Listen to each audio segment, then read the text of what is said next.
Welcome back to Pokemon Platinum. Who's ready for another route video? I am. Yay! We haven't even hit the filler video yet. Oh, I'm just not even gonna get off my bike to do this battle because it's gonna be over in one move. More or less, yeah. I'm trying to get them to 36 so they can learn a better other elemental move. do they all learn something at 36? Yep, they all have this. They all have same level up. It took me moves. way too long to realize that Pokemon design was supposed to be like a little circular bell on a rope.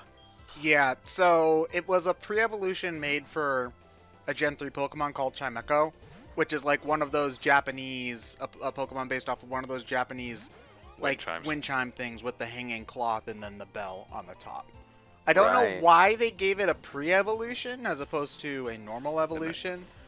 Like, because some of the choices they gave for evolution stuff in Gen 4 are weird. Like, for example, Roselia, they gave both a baby and a evolved form, which I guess, okay, make a one-stage Pokemon a three-stage. That makes sense to some extent, but I don't get the just giving them babies and stuff like that because Snorlax, for example, just got Munchlax. Well, to be fair, Snorlax is still legitimately a good mon. Yeah, Snorlax, it's just, I guess they wanted it to make, like, a cuter version, but Snorlax is already one of the most marketable Pokemon out there, so I guess it just didn't seem necessary. Not that... I think potentially Munchlax was a gameplay thing where you may not be able to get Snorlax right away, but if you get Munchlax, you can raise one up, because Snorlax on its own is still really good and can kind of break mid-game areas in half. Pretty much, yeah. I don't mind Munchlax too much. Munchlax's design is fine with me. I guess it just doesn't... Yeah, no, I don't have a problem with it. Maybe the ears are a little big, but I'm nitpicking at that point.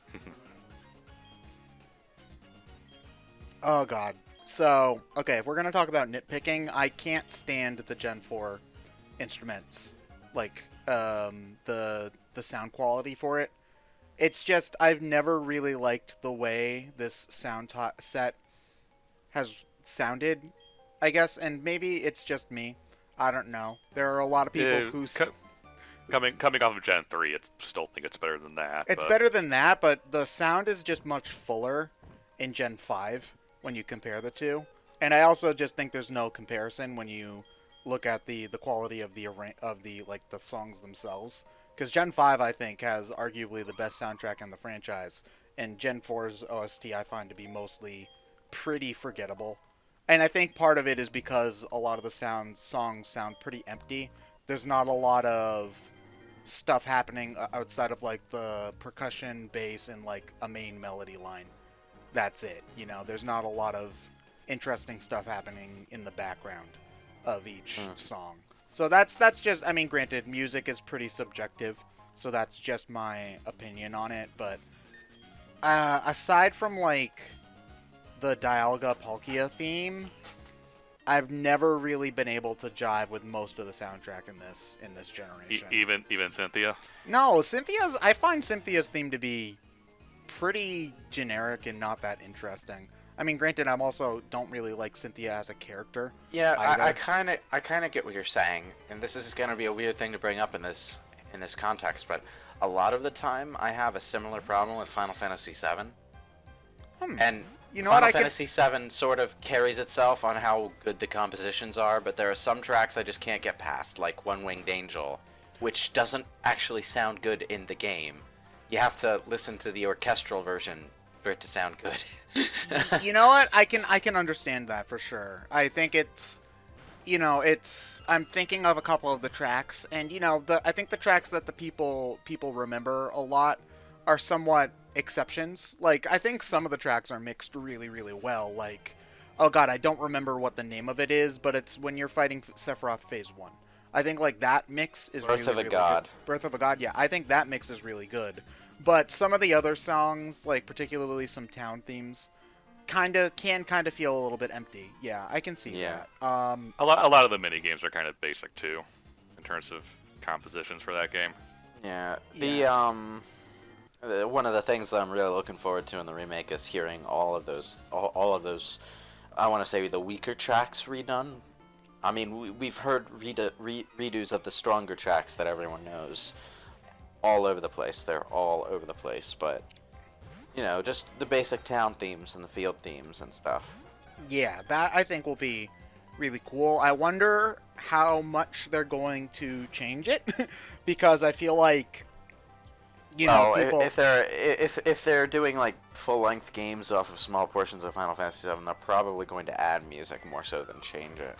Yeah, I feel like that's likely too because I feel like if you've got the game being split up into 2 or 3 parts, then each one's going to need to have a final boss effectively, and I don't know how people would feel about it just like using the normal boss theme. I can't wait to get to the end of Final Fantasy VII Episode 1, and the finale is fucking Motorball.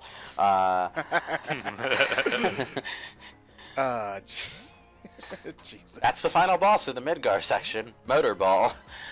But, you know what? I wouldn't be surprised if they cut it a little bit early and have it be Rufus instead. Well, you can't cut it before the motorcycle chase, and Motorball happens at the end of the motorcycle chase. So. They might. I feel like if they're gonna switch around stuff, they would do it then. Like maybe you don't fight Rufus at the tower, and then and then Rufus shows up on helicopter. Yeah. Well, I wouldn't be surprised if they had a boss after Motorball that you have to fight. Yeah. Because that's not the most exciting thing to end on. Like they could, who knows where they're gonna cut the second? Because I feel like we're getting at least 3. Like who knows where they'll cut the second episode? Like I feel like it'd probably be like one of the. You only have to fight one of the weapons, right? Yeah. But I don't remember. I think they would cut the second episode before the weapons get involved, like probably at the crater. Oh, okay. Wait, isn't that where Eris dies though? Eris dies before the crater at the City of the Ancients. Oh, okay. Then you go north through the snowy areas, and then you arrive at the crater. You fight Genova, and stuff goes down. Meteor gets summoned, and everyone gets knocked out. Okay, you see, they could end. Yeah, you see, they wouldn't have to compose a final boss track for that because Genova's boss theme is like amazing. So that's final boss material on its own. So they're fine. They're fine, but they bring that track back at the end of the game and just play it through the final run to the bottom of the crater. Yeah. So it'll be interesting to see what happens. That game is going to be, I think. I think that's the best way to put it. It's got a lot of potential, but they have to play their cards right, pretty much. So I feel like there's not going to be a single game within the next 5 years that's going to be more heavily scrutinized than Final Fantasy VII Remake, considering how picky people are about those sorts of things. Yeah. I feel like the only game that would even come close would be if they tried to do, like, and it even sounds kind of weird to say it, like if they tried to make a remake of Ocarina of Time, like but make it like Breath of the Wild styled. Which, saying that out loud, I don't even know how they would make that work. They would make it work. It would be easy enough. You just have to sort of focus it in a little bit more than Breath of the Wild. And by that I mean have some more clear direction and some more fleshed out dungeons, and it would work. Yeah. Which seems to be what they're doing with Breath of the Wild 2, more or less. So. We have no idea at this point. Well, so I wouldn't make that assumption. I guess that's kind of the assumption because people are kind of guessing that it's going to be like the Majora's Mask to Breath of the Wild's Ocarina of Time, where it's more tight. I think part of the reason is that they're emphasizing Zelda being with you as Link in this one. And it's a little hard to envision that without some sort of clear direction in what you're doing. Because, I feel like Zelda wouldn't put up with Link's bullshit that you do. Yeah. Because let's get this out of the way right now. 80% of Breath of the Wild is Link's bullshit.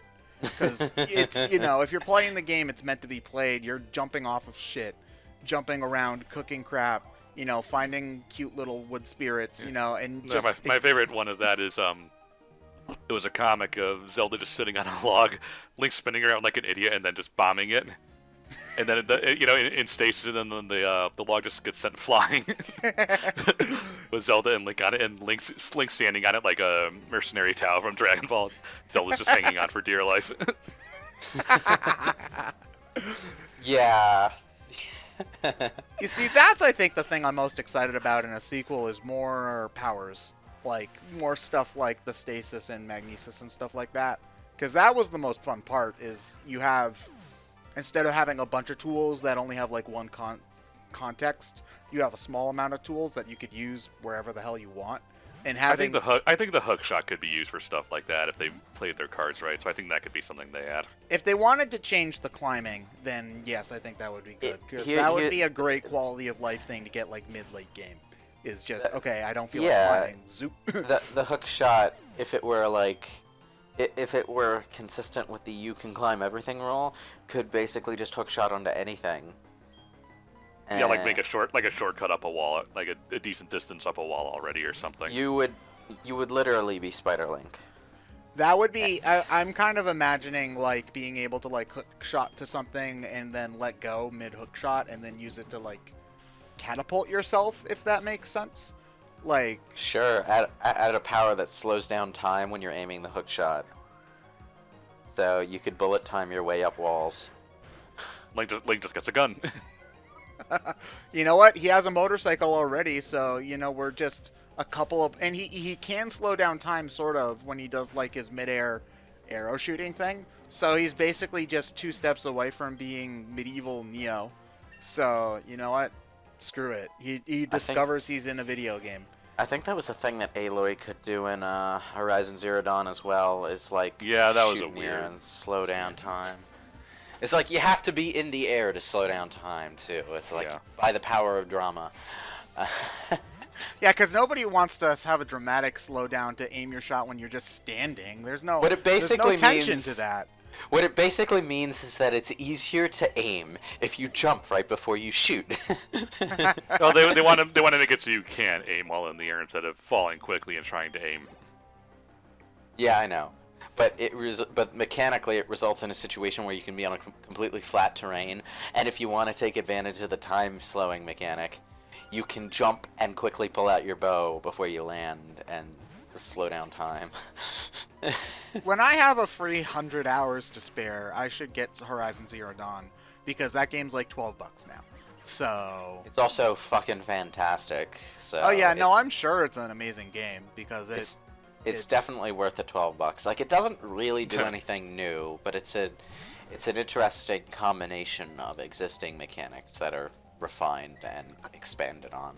I mean, also, I'm gonna sound a little like, I don't know if I'm not trying to sound like controversial, but I feel like Breath of the Wild didn't really do that much new either. It didn't, no. It just made what we already had accessible, I think. Yeah. Is the thing. Like, it is by far the most accessible open world game out there, and that's not ignoring the fact that it's kind of hard at the beginning. Yeah.